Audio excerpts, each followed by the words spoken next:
So I've talked a lot about the Ricoh GR3 on this channel, but what about the camera that started it all, the Ricoh GR1V? Technically the Ricoh GR1 would have been the one that started it all. This one's a Ricoh GR1V. The GR1 and the GR1V are basically the same cameras, except the GR1V allows you to manually set the film speed, and it also has some manual focus capabilities that do not exist on the GR1. This is not going to be any kind of a proper camera review. This is simply going to be my experiences with this camera in a vacuum. I'm more of just sharing the photos that I've taken with this camera in my 3 months in Seoul. I'm sure there's economically smarter point and shoot cameras than this one. It's been quite inflated in price, but I got it simply because I knew that it had a good reputation. It was the first film camera that I purchased last year when I wanted to get back into film photography, because I figured it's very easy to carry and it's gonna be reliable. It's a Ricoh, you can't really go wrong with it, even though it comes with a premium price tag, and so far it's been fine. The screen here on the top of it is a little bit worn out. I can't entirely see what's going on, but otherwise it works fine. I realized that I'm a terrible camera reviewer simply because as long as the camera works somewhat decently and I enjoy using it, I don't really care about anything else. I like most cameras, so going for an objective take on my YouTube channel about specific comparisons or like ideal camera to purchase is probably not the right place. Either way, my opinion on just having a film point and shoot in general has switched over the years. I've gone back and forth on whether I even like having a film point and shoot. Because on the other hand, I like the idea of having a point and shoot compact camera that is always in my pocket. That is the selling point of the Ricoh, definitely. But then, due to the nature of film, due to the price of film, and due to the limited amount of frames that you have on film, and the fact that you cannot review your film photos as quickly as digital photos, that actually is what gave me the idea to buy the Ricoh GR3 in the first place, because I figured having a compact camera would actually be better if it's the digital version, because then you can just, quickly share the casual snaps that you take with it, whereas on this one you gotta wait a long time. It usually takes me like a month to finish a roll with this one, because I used just the casual always with me camera, but not the main camera on most occasions. But I actually think it might be better as the main street camera, because especially if you go to places where you want to be subtle, this is a very subtle camera. Anyway, I digress. I wasn't even supposed to talk that much about the camera itself. I just wanted to share the photos that I took with it in Seoul. So as I say, I often have it in my pocket, and but having a casual film camera, it's difficult to decide which film you want to put inside of it, because you're shooting it in all kinds of different conditions. Here's a couple of Portra 400 photos that I took on a rainy day in Seoul. And then during a rainy night in Seoul. This one you might have seen in my drunk photography video, some of it.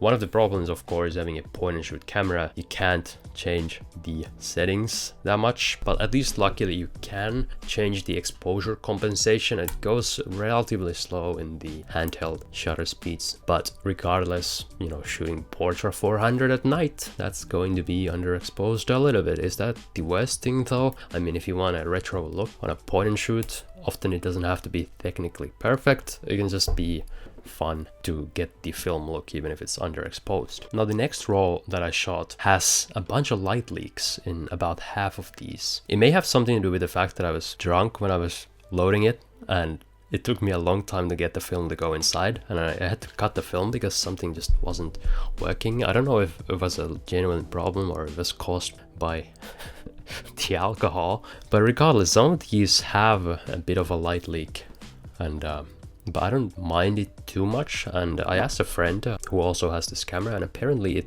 may have something to do with this little focus. It may have something to do with the light leaking from this little film identifier hole thingy in the back, because the light leak problem appeared in one roll of CineStill, and then I shot one roll of TMAX 400 black and white film, and it was apparent in these two rolls, but then after it wasn't. And after it, when I learned it might come from the little hole here, I didn't have duct tape, but I simply, every time that I would take a photo, I would just hold it like that to prevent the light leak for the most part and never appeared again. But I don't know if every single photo that I took, I actually held it. Probably not. So I don't know what's going on with that. I guess that's one of the fun features of shooting a random film camera. By the way, another fun feature of shooting this film camera is that every time that I post a photo of it on my Instagram or Twitter, there's gonna be someone like, I've had this camera 7 times. It's broken every single time, but it's a great camera. Take good care of it. So now I'm just like, every time I'm waiting for this thing to die on me. But so far, so good. Now, as far as the 28mm field of view, I actually quite like it. This is something that I've talked about in my other Ricoh videos as well, but for some reason, Seoul in South Korea is really suited to 28mm. It's not a focal length that I've liked in other cities as much as I like it in Seoul. For some reason, 28 just suits the city a lot more, maybe because the city has a lot of narrow alleys and places like that. Here's a couple of photos of the Dongdaemun Design Plaza that I couldn't stop shooting almost like every single day that I was in Seoul. I also shot some portraits with black and white film that I quite actually like the way that they came out. I wasn't expecting them to work as well as they did, mostly because I'm new to both portraiture and black and white film, and I just realized they mirrored these scans. The next roll was Cinestill 800T, and like I said, the light leaks have suddenly disappeared. It's funny because almost all of these photos are from a different day. Here's a random photo out of my hotel window when it was very polluted. Here's a random alley of Dongdaemun that actually looks really quite nice, surprisingly nice. Here's an alley that when I went back and I looked at my photos when I first visited Seoul back in 2017, but I realized that I've taken the exact same photo 4 years ago on digital cameras.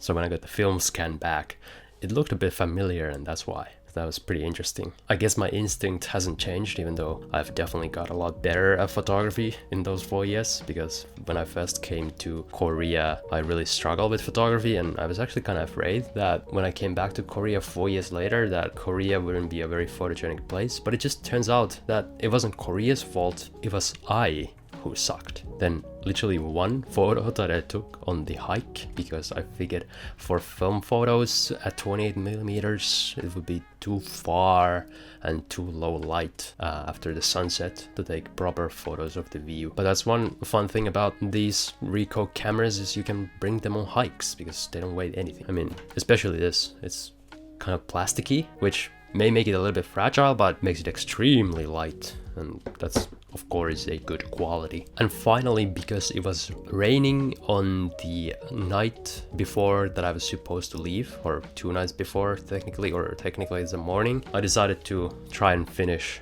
the roll of Cinestill inside of my Ricoh as well. And I found this really cool back alley area close to my hotel that I for some reason never discovered before the last night of shooting, and I took some of my favorite photos with this camera that I have taken so far in this cool back alley area, including one photo where I accidentally activated the in-camera flash, because there's a toggle here in the back of the camera that had simply toggled on somehow when I was, probably in the pocket or the bag, and I fired the flash, and surprisingly it actually doesn't look too bad. Apparently you cannot fire the camera without having film inside, but it's a very weak flash, but apparently when it's raining it makes rain look like snowflakes, and it actually improved the exposure as well. It looks better exposed than the other photos that I took without the flash, so that's definitely something that I've made a mental note on for future. I wouldn't use it for anything other than illuminating rain or snow though. I don't think it's that good of a flash, but maybe I'm wrong. And again, I made sure to hold the camera as still as possible, and surprisingly little motion blur in all of these. That said, would I buy this camera again? I don't know. Maybe. To be honest, I don't know that much about other point and shoot film cameras.